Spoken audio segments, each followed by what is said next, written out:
Hi guys, this is Dan from Magic Pachinko Restorations with another short video on a vintage pachinko machine.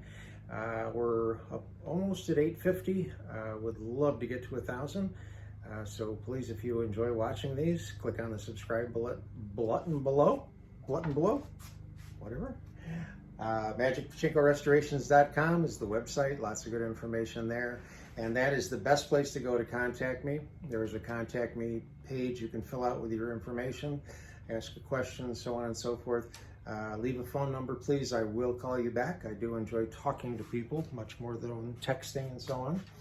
So this is, I believe, probably a 1971, maybe a 70, I'm not sure, 71, 72. The sticker there, the inspection sticker was pretty bad, so I couldn't tell. But this is a single shot that was converted into a tray feed. At some point in time, probably in the 70s, early 70s, they came up with a tray feed, and they must have had some single shots left over that they didn't want to scrap. So this portion of the single shot doesn't do any. Oh.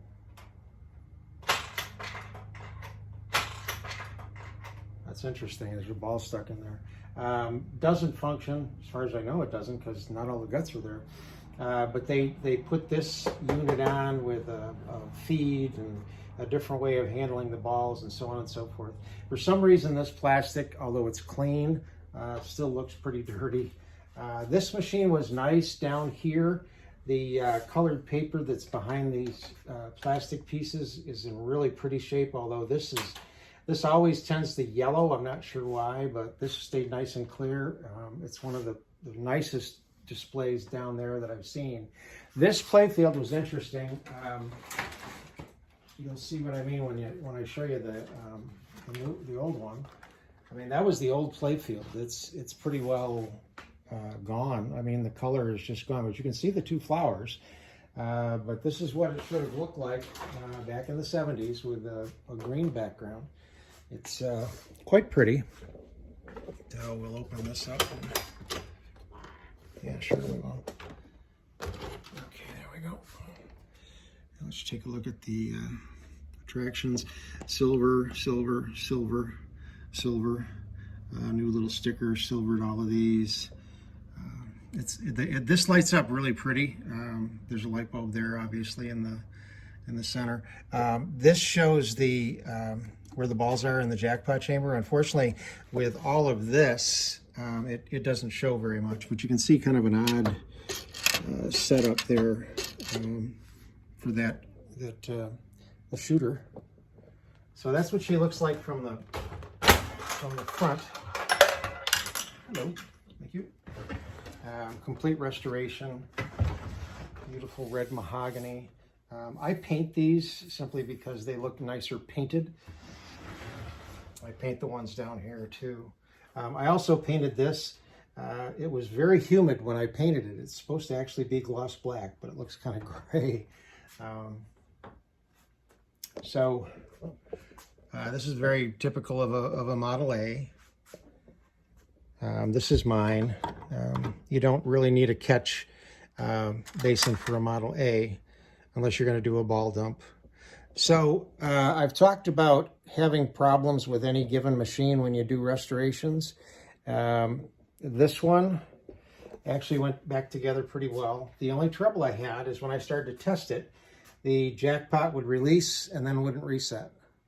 And it took me a while to figure out why. But when you do troubleshoot, you need to isolate your problems one at a time. And the first thing I did is I just raised this cover up out of the way. And I took this plastic cover off. And as soon as I did that, it started working just fine. So this plastic cover was just on a little bit too snugly, and it interfered with the motion. Keep in mind when you rebuild these things, I always rebuild the Model A's from the bottom up. And as you start to put all of this stuff back in, you want to test it to make sure it's working properly. You don't want to build it all back up to here and then find out later on that you got to tear it all apart because something's wrong inside. Okay, so with a Model A, two things. You want to make sure that these little tabs right here are closed These will open for the ball dump, but you want to make sure these are closed. This will keep the balls stopping right here. Oh, one other thing. This didn't have that metal cover that swings out. It was just gone. So this is simply a piece of vinyl siding. Cut it to fit, warmed it up, got it to take that curvy shape, and then just put on tie wraps to hold it in place. So you got to get a little creative sometimes. Okay, so make sure these are closed. That'll keep the balls here rather than going through the machine. Start out, plugged in here. That's your ball out light. When you see that light, that means you need more balls in the upper hopper. Start out by placing some balls in the upper hopper. They're going to run down through the turnaround into the middle tray, come over to the jackpot chamber, and they're going to queue up in the jackpot chamber right in there. Okay, and that's where they stop. So that all looks good. Add a few more. Now we're going to go ahead and add a whole bunch.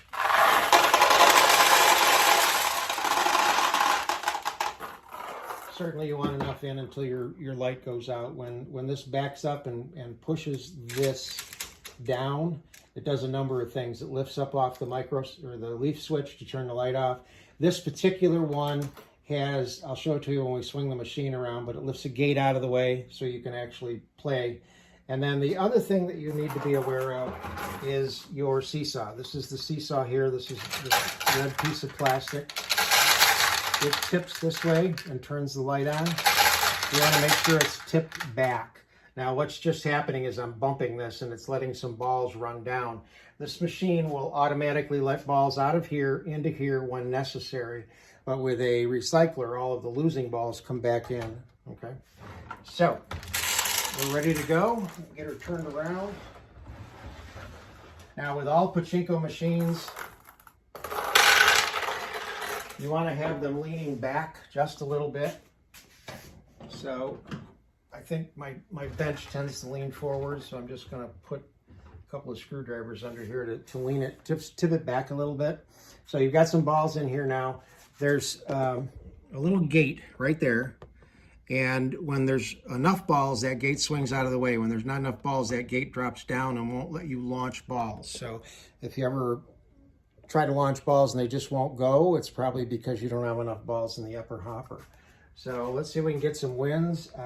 These are tough because they're mostly pay pockets. There's only one tulip.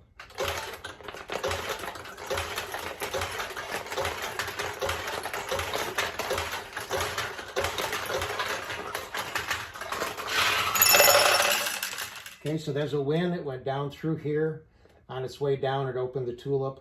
Now, unlike the more modern machines, the winning balls come out down here. They don't come back into the tray. So they come down here, and occasionally you're just going to scoop them and put them right back in the upper hopper. So, and now it'll be a little easier because we've got the one tulip open anyway. There it goes. Now this one launches pretty forcefully, and I've got it on the lowest setting. So if you go like that, it's going to swing way over, hit the bumper, and stay on the right side. You want to just kind of, I ran out of balls. You want to just try to get it so that the ball gets up in this area when it loses momentum. That's the ideal shot for a pachinko machine. You want it to go down the middle as often as possible.